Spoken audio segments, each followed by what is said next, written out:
Mõeldes tagasi kõigile takistustele, mis sai ületatud, tekib pähe küsimus, kuidas satub üks poiss Valgast Frankfurti autodisaineriks. Juba noorest peale on geomeetria mind alati huvitanud. Ma murran pead, kuidas jooned painduvad või kuidas teha nii, et kõik oleks harmoonias. See on huvitav, kuidas üks uitmõte võib lõpuks tooteks kujuneda või lausa autoks. Ja kuidas need ideed üldse tekivad. Minu jaoks on oluline võtta pause, mõelda, juua kohvi. Vahel lausa mitu ja alles siis tekib visioon. Ekraanilt ideed vaadata on üks asi, aga on hoopis teine teda tunda sõrmede all, kuidas idee vormi võtab.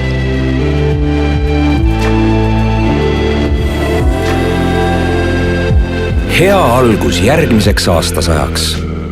Paulig.